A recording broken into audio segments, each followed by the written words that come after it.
तोशाखाना 2 में भी खान साहब की जो है वो ज़मानत हो गई है, लेकिन उसके बावजूद जो है नए मुकदमे में जो है वो गिरफ्तारी डाल दी गई है। ये सियासी बुनियादों पर नहीं और कोशिश यही है हुकूमत की कि वो किसी ना किसी तरह इमरान खान साहब को जेल में रखें, कैद में रखें, चाहे वो कानून के मुताबिक हो या कानून के ख़िलाफ़ हो। केसेस पे केसेस बना रहे हैं, लेकिन मेरी नज़र में अब वो केसेस जो हैं वो इतने कमज़ोर रह गए हैं कि अब थोड़ा टाइम ही रह गया है जिसमें इमरान खान को साहब को बाहर आप देखेंगे। 24 नवंबर को जो एहतजाज होने जा रहा है उस हवाले से आपकी क्या तैयारियां हैं? आप मेन रहनुमा हैं, क्या वाकई ही जब तक आपके मुतालबात नहीं माने जाएंगे धरने की सूरत इख्तियार कर ली जाएगी इस्लामाबाद? हो सकता है ये हो। एहतजाज का मकसद तो ये होता है कि आप एक प्रोटेस्ट करें, लेकिन उसका ये मतलब नहीं होता कि हर चीज़ जो आपने डिमांड की है वो प्रोटेस्ट के ज़रिए ही हल होगी। ये जो 26वीं तरमीम है, ये इसको अगर किसी ने अगर हल होना है तो वो या तो हुकूमत इसको तब्दील करेगी प्रोटेस्ट की वजह से, या high supreme court of Pakistan में जो केसेस पेंडिंग है वो फैसला करेंगे।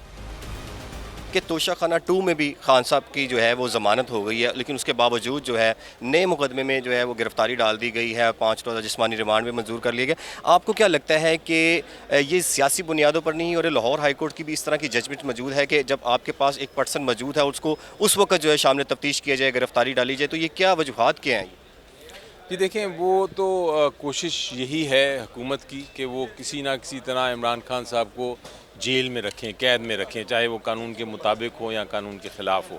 तो वो केसेस पे केसेस बना रहे हैं, लेकिन मेरी नज़र में अब वो केसेस जो हैं वो इतने कमज़ोर रह गए हैं कि अब थोड़ा टाइम ही रह गया है जिसमें इमरान खान को साहब को बाहर आप तोशाखाना देखेंगे। की एक पटिशन आपकी दायर यहाँ पर हुई है जिस पर आपने तमाम रिकॉर्ड जो है वो मंजर आम का भी कहा गया था, वो पटिशन अभी तक पेंडिंग है। क्या आपको नहीं लगता कि उस पटिशन के ऊपर भी अगर काम किया जाए और अगर उस पर भी फुल बेंच बन जाए तो वो भी बहुत सी चीज़ें सामने आ जाएंगी? कौन कौन से लोग हैं इसमें, और कुछ लोगों ने तो सज़ाएँ भुगत ली हैं, कुछ लोग अभी आज़ाद हैं और उनको भी सज़ाएँ होनी चाहिए थी।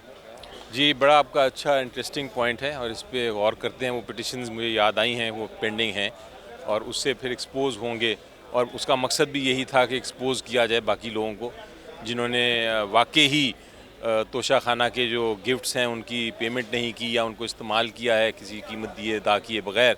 हमारा केस तो बड़ा सिंपल है कि हमने तो बाकायदा रूल्स के मुताबिक अदा किए पैसे और फिर हासिल की तोशाखाना की गिफ्ट्स। लेकिन बहुत सारे ऐसे लोग हैं जिन्होंने गिफ्ट्स लिए और उनके पैसे भी नहीं दिए और इस्तेमाल किया। और सर वो केस ही पेंडिंग कर दिया गया। उसके सरबराह थे जस्टिस शाहिद बिलाल हसन, वो सुप्रीम कोर्ट में चले गए। तो क्या यही लार्जर बेंच अगर वही पटिशन आप मुतफरिक दरख्वास्त दायर करते हैं तो ये सुन नहीं सकेगा? क्या ये भी तो एक बेंच बनाया गया है? जी, कोशिश करते हैं। आपका एक आपने आप आइडिया दिया है, इस पे गौर व फ़िक्र करते हैं और फिर उसके मुताबिक एक्शन लेते हैं। अभी हमने इस पे गौर नहीं किया। सर 24 नवंबर को जो एहतजाज होने जा रहा है उस हवाले से आपकी क्या तैयारियां हैं? आप मेन रहनुमा हैं, आपसे हर चीज़ के बारे में डिस्कशन की जाती है। क्या लाएअमल है कि क्या वाकई ही जब तक आपके मुतालबात नहीं माने जाएंगे धरने की सूरत इख्तियार कर ली जाएगी इस्लामाबाद में? जी देखें, अभी फ़िलहाल जो स्ट्रेटजी है वो तो मैं शायद आपको डिस्क्लोज़ नहीं कर सकता या बता नहीं सकता, लेकिन हो सकता है ये हो। लेकिन तैयारियाँ तो इसी तरह की जा रही हैं। KPK से जो वज़ीर आला है उन्होंने यही कहा है कि पूरी तैयारी से आ रहे हैं हम लोग। अच्छा, मुझे ये बता दीजिएगा 26वीं आईनी तरमीम जिस तरह से करवाई गई है, आपको क्या लगता है धरने की सूरत में अगर बैठते हैं इस मुतालबात में तो 26वीं आईनी तरमीम कलअदम कैसे करार दी जा सकती है? क्या जो पटिशन आपने इस्लामाबाद सुप्रीम कोर्ट में आपने दायर किया, क्या आप कोर्ट्स की तरफ से जाएंगे? किस तरह आपको जो है वो यकीन दहानी करवाई जाएगी इन मुज़ाकरात में? जी देखें, एहतजाज का मकसद तो ये होता है कि आप एक प्रोटेस्ट करें, एक अपना डिमांड करें, लेकिन उसका ये मतलब नहीं होता कि हर चीज़ जो आपने डिमांड की है वो प्रोटेस्ट के ज़रिए ही हल होगी। ये जो 26वीं तरमीम है, ये इसको अगर किसी ने अगर हल होना है तो वो या तो हुकूमत इसको तब्दील करेगी प्रोटेस्ट की वजह से, या high supreme court of Pakistan में जो केसेस पेंडिंग हैं वो फैसला करेंगे। प्रोटेस्ट का मकसद ये नहीं होता कि आप अपनी डिमांड्स जो हैं वो आपकी मंजूर होनी है। प्रोटेस्ट का मतलब ये होता है कि आप बता रहे हैं, कौम बता रही है कि हमारी ये डिमांड है और हमारी ये डिमांड मानो। डिमांड में तो फिर ये भी है कि बानी पीटी की रिहाई वो सबसे समेत तमाम जो लीगल जो जो भी आपके रहनुमा हैं उनको भी रिहा करवाया जाए। मेरी नज़र में वो सबसे अहम है। ये मेरी प्रोटेस्ट आपको लगता है कि पुरअमन होना चाहिए? बिल्कुल 100%। तो जो 9 मई का प्रोटेस्ट था वो क्या पुरअमन था? जी देखें, मेरी नज़र में 9 मई वाले केसेस पेंडिंग हैं। वो उनमें जो लोग मुलव्विस हैं वो उनको आप अगर प्रूफ है, साबित हो जाता है अदालत में, तो आप उनको सज़ा देंगे।